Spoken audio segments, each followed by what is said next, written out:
All right. People don't usually tell me I'm very loud, so. Hi, everyone. Welcome to Astronomy on Tap San Antonio. Guys, come on. This is the 20th one. Let's give it up. Welcome. There we go. So first, I want to say thank you all to coming out tonight. Thank you to Blue Star for hosting us as usual. Yeah, cheers for our wait staff. Give it up. And if you don't know me, I'm Tracy Becker. I'm one of your hosts tonight, and we also have Christine. And Lizette. And we've got Adam and Brian, Sam, and Vincent is in France hosting from afar abroad. Yeah, and so we are really excited to have you guys. How many of you guys were here last month at the Woody? Yeah? Okay, cool. How many of you guys are brand new and have never been to an Astronomy on Tap event? That's awesome. All right, welcome. Well, that's a perfect transition because we're going to hear a little bit about what Astronomy on Tap is. Oh, am I doing this? Okay. So, what is Astronomy on Tap? It is a global event. It actually started in New York, and it has since spread all over the world, once a month everywhere with all sorts of different subjects. And that's it, right? Sure. Okay. Yeah, so as you'll see tonight, if you haven't been to one of these already, every event we have two really exciting speakers talking about different things. We also have trivia. This time we're doing trivia a little bit differently. We can talk about that in a minute. But you can win some awesome prizes if you stick around for that too. Make sure to follow us on Facebook and Twitter also to stay up to date with what we're doing and who's speaking and all that. And we're going to have a lot of fun. Yay! Okay, yeah, so trivia, because a lot of people have been leaving for trivia because it runs so late. So instead, you're going to come up and get a trivia sheet here whenever you would like. Fill it out. Please don't cheat. Bring it back. And then instead of going through the whole thing at the end, we're just going to score them before that and then announce the winners and the answers and all that. So make sure to come up to the, go ahead. Yeah, so the trivia sheets have all the trivia questions on there already. It has the options. You just have to write your team name, circle your answers, and then bring them up, and we'll give you the right answers and the winners at the end. Yeah. So, do we want to show off our prizes for trivia? Sure. First prize is on the right. Okay. You're gonna. Sure. Yeah.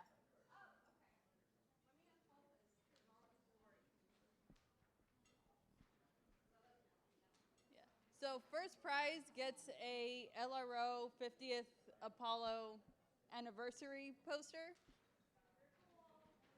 And to go along with the LRO Apollo theme, we also have some LRO lamp stickers and also a Europa sticker and an AoT sticker.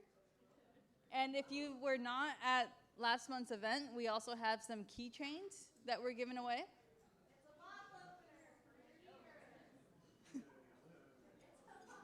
your I think. Oh, okay, yes. It is a bottle opener keychain that says AoT SATX on it, and I designed it myself, and it's beautiful. Also some NASA tattoos. That's cool. Nothing says badass more than a NASA tattoo. Just saying. Okay, second? Yeah, second place.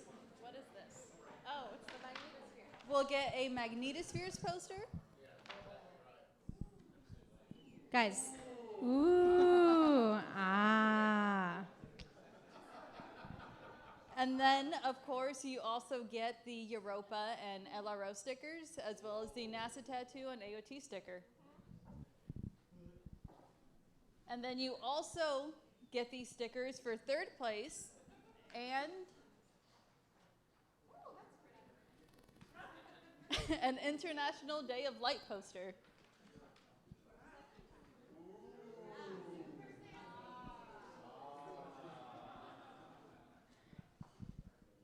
So as we mentioned earlier, tonight we'll have two speakers. The first one will be Dr. Pippa Molyneux, who will be talking about squeezing the secrets from Jupiter's icy moons.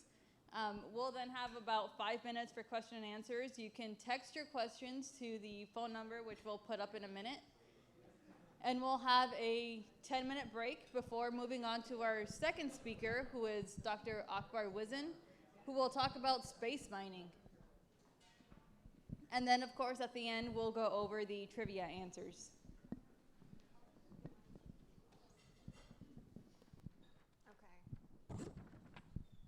Okay, so first up is Dr. Pippa Molyneux.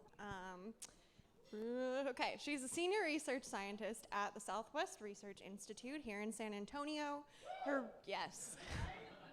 Her research focuses on observations of icy moons and asteroids in the ultraviolet, as well as analyzing data from current missions like Hubble. She works on the development of new and improved UV instruments for future space exploration opportunities. She serves as Deputy Instrument Scientist for the UVS instrument on the European Space Agency's JUICE mission to the Jupiter system, which will launch in 2022. So let's give it up for Dr. Molyneux.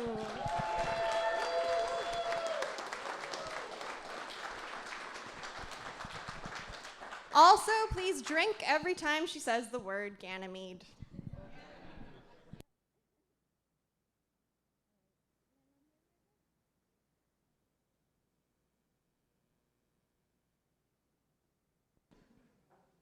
Hello? Yeah. Okay. So I'm going to talk about a mission called JUICE that's currently under development. This is the Jupiter Icy Moons Explorer. So back in 2007, the European Space Agency started thinking about what they wanted to do for their next big mission. And one of the options they were considering was a mission to the Jupiter system called Laplace, named after this guy who studied the orbital dynamics of Jupiter's moons, among many other things. Over the next few years, the mission concept developed a few times, and every time they made a significant change, they changed the name. So NASA was involved for a while. The idea was that NASA and ESA would both send a spacecraft to Jupiter at the same time. So you'd have these two separate spacecraft exploring the moons and doing all this cool joint science. That mission was called the Europa-Jupiter System Mission, or EJSM, but then NASA pulled out. The European half of the mission continued and was renamed JUICE. And that was the one that ESA decided would become their next big mission. It was selected in 2012. In 2013, they decided what instruments they wanted to put on it to do all this cool science with the moons.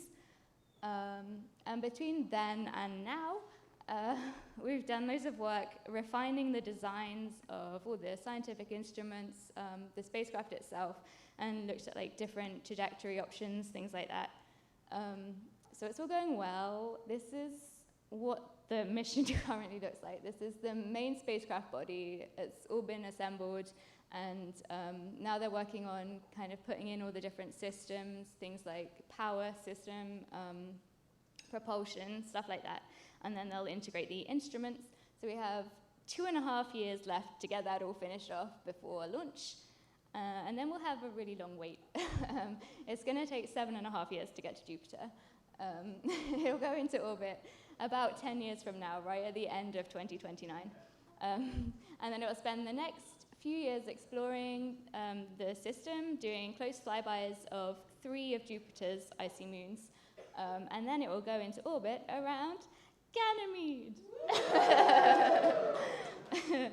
And it will stay there until it runs out of fuel, and then it will crash into the surface. Maybe in 2033, maybe a bit longer if the fuel kind of holds out. So that's 26 years from the time they started considering this seriously to the end of the mission. So what is so important and interesting that we would spend a quarter of a century and €1 billion trying to do this? Science. Science is important and interesting.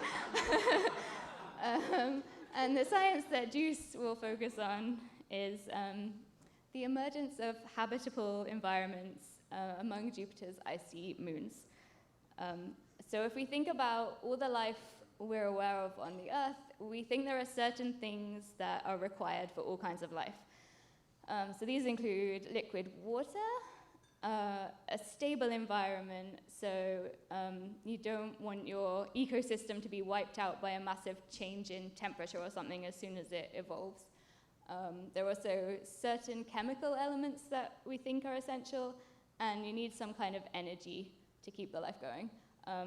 So when we consider possible places where these things might exist across the solar system, 3 of the places where we think they're most likely to be found are Ganymede, Callisto, and Europa, which are all moons of Jupiter. So by sending a mission to Jupiter, we get this kind of three for the price of one. Like, we can study all these 3 different environments that are going to be important for this kind of science.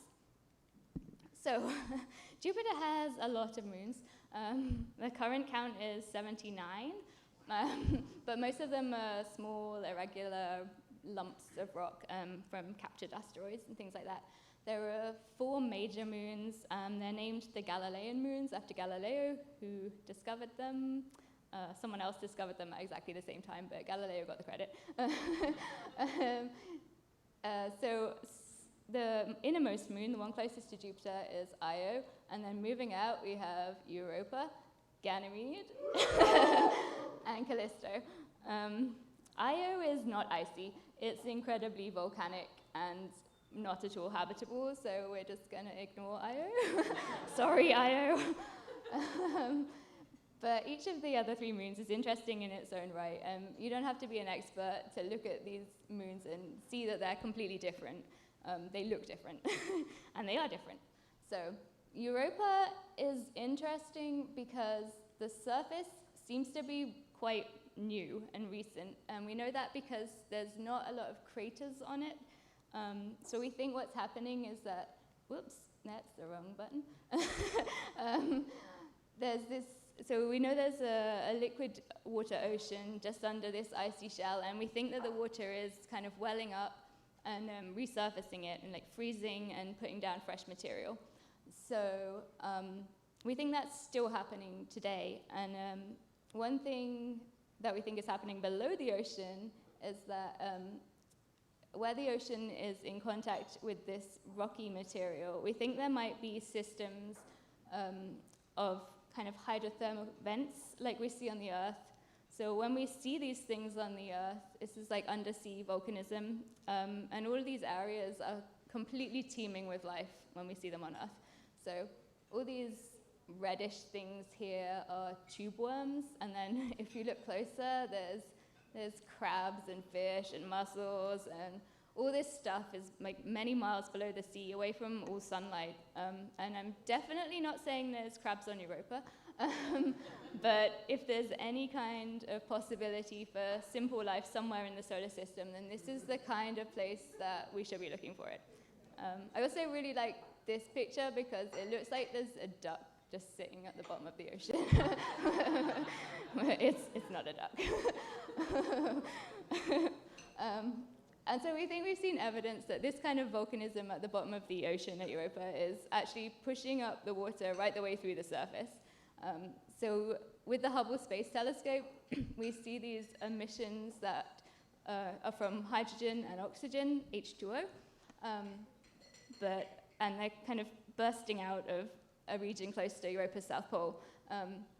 But this is like a couple of bright pixels on a low resolution image. So we need to go there and confirm this, and maybe we'll see something like this. But JUICE will only be able to do 2 flybys of Europa close in, but we'll be spending a lot of time watching it from a distance and looking out for this kind of activity. So in complete contrast to Europa, Callisto has a really old surface. It's absolutely covered in craters. And it's very dark. And we don't think there's any substantial activity going on there.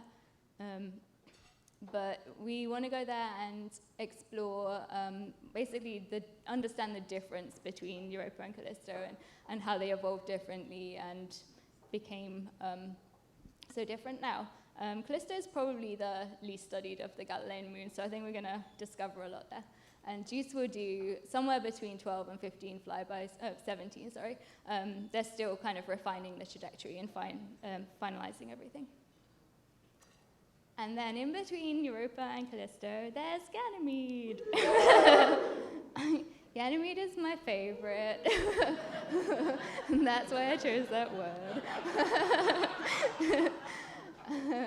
So Ganymede is the biggest moon in the solar system. It's bigger than our moon. It's slightly bigger than the planet Mercury. It's way bigger than poor little ex-planet Pluto. Yeah. Internally, it's quite similar to Europa, but there's more ice. So we think that it's less likely that there's an ocean in direct contact with the rock there, so we're less likely to find the kind of hydrothermal vents and underwater volcanoes that we might see at Europa. But one thing that's particularly interesting about Ganymede is, this partially molten iron core. So if you remember your school science lessons, you'll remember that the motion of iron in the Earth's core is what gives us our magnetic field, and that happens at Ganymede. Ganymede is the only moon that we know of that has this internally generated magnetic field. This is JUICE exploring the magnetosphere. And all of the Galilean moons have atmospheres. They're very thin and tenuous, but they're there. And when you have a magnetic field and an atmosphere, then you can see aurora. So just like we see the northern lights on the Earth, this is happening at Ganymede. Around the polar regions, we see these emissions with the Hubble Space Telescope. And JUICE is going to get amazing pictures of these. It's one of the things that I'm most looking forward to seeing from the mission. We'll do up to 15 flybys before going into orbit at Ganymede.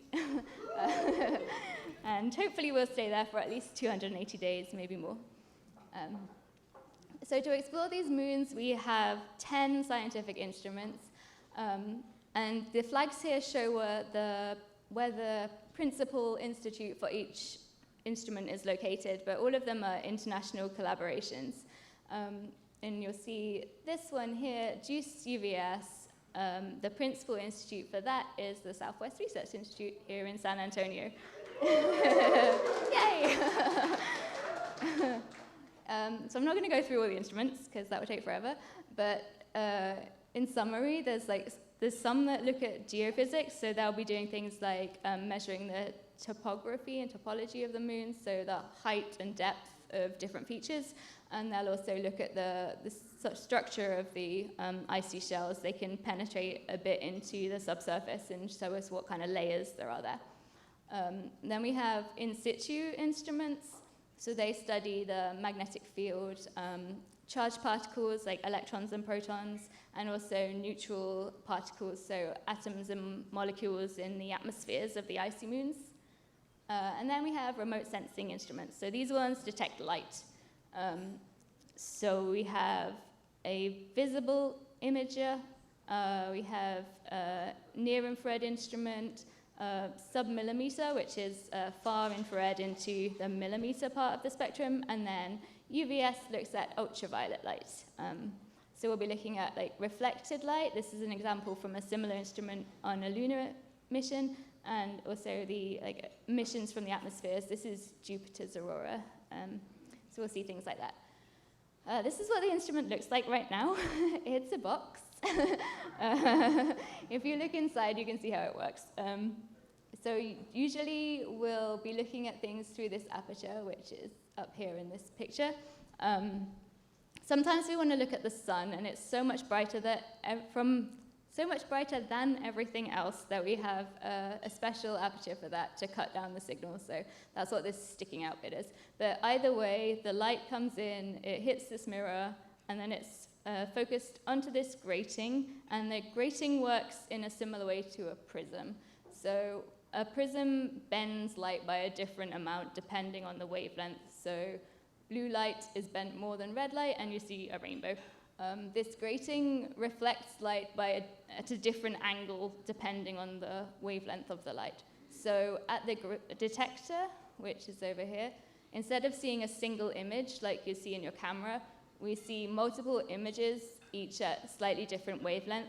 So then we can do things like comparing how much sunlight Ganymede will reflect at short wavelengths, and compare that to the long wavelengths, and that tells us something about the composition. So that's the kind of science we want to do. You can see from this image that the instrument is built. We've done it. But we're just finishing off some tests now. So this is this morning in the lab. There's a chamber back here. This is where the instrument is. And then we shine light at specific wavelengths down this tunnel, and we check that the instrument responds correctly to it. So we need it to be in this vacuum tunnel because the air absorbs ultraviolet light. But we're very nearly done with that. So in the next couple of months, we'll be ready to send this to the spacecraft. And speaking of the spacecraft, this is some recent progress that they've been making. So the main structure is built. They've been working on the propulsion system. So this up here is one of the tanks that's just being lowered into the central vault there. There's also some piping that's probably on the spacecraft by now. This is a few weeks old. Another thing they've been doing is testing the mechanisms on this magnetometer boom. So this is a 10-meter long stick that comes out of the spacecraft and holds the magnetometer instrument far away so it doesn't experience magnetic interference. So they've been checking that, and it's so long that they need helium balloons to hold it up so it's not dropping on the floor. And then finally, they have been testing the navigation camera. So they took their very first image of Jupiter. This is the first image by the JUICE mission from the Earth. And watch out in 10 years, because you're going to be seeing some much more spectacular images than that from the JUICE mission. I'm sorry you have to wait so long, but I've been waiting since 2008, so. That's everything. Thank you for listening.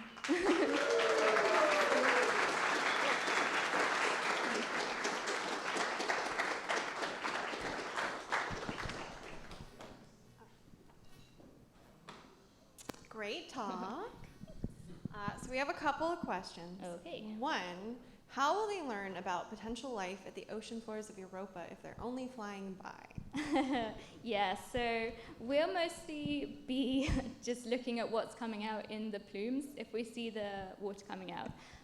So we'll be trying to understand what that's made of, and mostly we'll do that by looking at how it absorbs light, if there's any light being emitted from it, if like particles are bumping together, if electrons hit the molecules, then they can emit light. So we can understand sort of what's in that water. But yeah, we're not sampling the subsurface. There are plans eventually to do a Europa lander, and NASA wants to do that. So there's also another mission coming up called Europa Clipper, which is a NASA mission that will fly by Europa multiple times. So they'll get more of the chance to sample things That's like a great leeway into our next question, which is, what are the big differences between Europa Clipper and JUICE? Yeah, so Europa Clipper, the science is completely focused on Europa. Yeah, it's interesting. The history of the mission kind of explains where this dichotomy happened. So before the Europa-Jupiter system mission concept was developed, which was the joint ESA-NASA one that I was talking about, the Laplace mission, that was the original ESA one, was going to do more observations of Europa. And then the EJSM, the idea was that NASA would do all the Europa stuff and ESA would do completely Ganymede. And so once the NASA side was cancelled, they tried to put a little bit of Europa back in, but they didn't get much. So Europa Clipper is kind of like a scaled down version of what that would have been for NASA. So they're very focused on Europa. They're not planning to look at the other moons, although they probably will. But officially, it's very focused on Europa, whereas JUICE aims to understand the history of the system as a whole and look at all of the moons. Very cool. And they'll both be very exciting. Yep.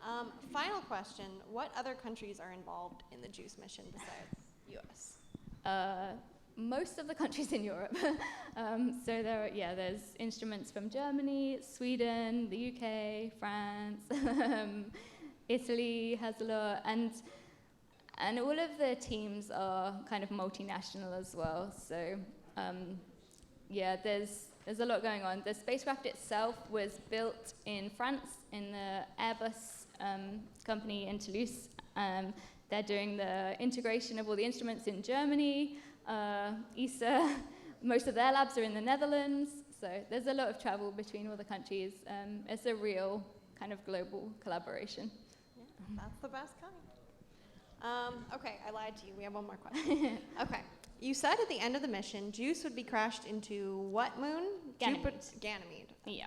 Drink, everybody. If it crashes into a moon, isn't there a chance you will possibly kill life, assuming it exists on that moon? Yeah, good question. So we have all these regulations. When you're building a spacecraft that's going anywhere where there could potentially be life, then you have to be extra careful when you're putting it together to make sure it stays clean. So we build everything in clean rooms. We don't want anything to be contaminated with any kind of bacteria. But you can't make things perfectly clean. So there's different levels of protection that you have to aim for depending on what your target is. So Ganymede is less likely to support life than Europa, so there are less strict kind of rules for Ganymede. So, and also we're going to be crashing at kind of high speed. Everything will get vaporized. So that's kind of included in like when they do the probability calculation of whether you're going to contaminate everything. One of the reasons that they crash like a lot of missions into planets rather than moons is like to avoid this. So I think like with Cassini, they try and crashed it into Saturn deliberately in case it landed on Titan or Enceladus where there could be life. So they consider that kind of thing. All right, let's give it up one more time for Dr. Molyneux.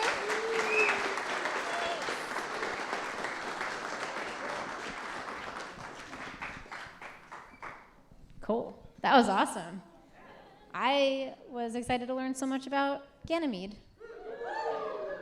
Guys, Ganymede. There you go. By the way, Astronomy on Tap is not responsible for anything that happens. Get home safely. Make sure you have a DG.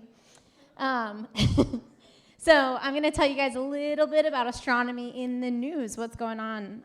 Has anybody seen any cool information come out recently about Voyager 2? Some people saw it. Isn't that crazy that Voyager 2, which was launched in the 70s, is still sending us data back? It's insane. So the big news that they were talking about from Voyager 2 this week was that about a year ago, they've now confirmed by looking at all the data, about a year ago, Voyager 2 officially left what we're going to define as our solar system. So the solar system kind of has all these different marks that you could say, okay, this is really the end, or this is the end. Hopefully this is the last time the Voyagers have left the solar system. But it's still really cool, and one of the interesting things that they found was that it was pretty abrupt. So the heliopause is what I wrote up there. Basically, that's the point where the sun's influence, the solar wind, particles coming from the sun, is counterbalanced by all the other stuff that's in interstellar space. So at this point, where Voyager 2 is, the stuff from interstellar space is interacting or influencing the spacecraft at the same level as the sun. So that's where we sort of defined, like, that's it. We're outside of kind of the bubble that is the sun's influence. So it was exciting. But those of you guys who know me, what do you think my next topic's going to be about? Saturn's a good... Asteroids. Who said it? You guys get a prize. So the other cool news that came out was that for the first time we looked at this object called Hygeia with adaptive optics. That means that we're basically using telescopes in a way that we weren't able to use them before, where we sort of balance the signal out. We account for the atmosphere, and we actually can make the images sharper when we're looking through a telescope. And so with adaptive optics, this object is called 10 Hygeia, which means it's the 10th asteroid that was ever discovered. So we know that we've known about this object for a really long time. It's fairly large, but we never got a good image of it before, and when we did, we realized it was round. So the scientists saw that it was quite close to being a perfect sphere, which therefore makes it a dwarf planet, because that was one of the requirements, is just that it can kind of be a... No, there's better Death Star moons out there, but I don't know. Do you know something I don't know, Stephen? But yeah, so this is now the littlest known dwarf planet in our solar system. So I thought it was fun. Yeah, okay. So we're going to take a 10-minute break. Feel free. I'm sure Dr. Molyneux would be willing to take your questions. Please, please, please, if you need another drink, wait till the waitstaff comes back through. Do not rush the bar. And for those of you who are not confident in your trivia question answers, you can come up and buy some free swag, including some beautiful Astronomy on Tap glasses, pint glasses, and come up and make sure you get your trivia card so you guys can do the trivia during the event. All right, we'll see you guys in 10.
Oh my goodness. Let's try again. Hello again, everybody.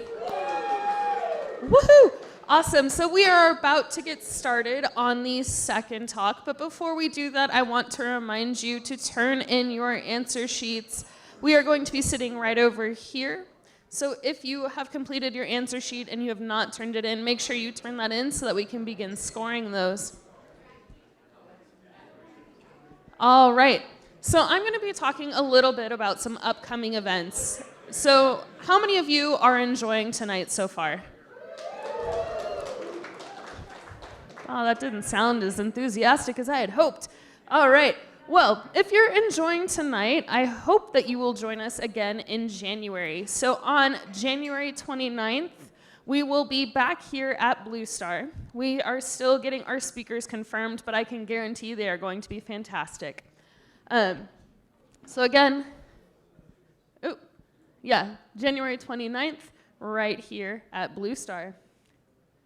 We do have a few other upcoming events that are not put on by Astronomy on Tap San Antonio. So on November 21st, so next week, one of our wonderful AoT SATX alums, Dr. Cesare, is going to be giving a talk at SAMSAT. So that is the San Antonio Museum of Science. He will be talking about 50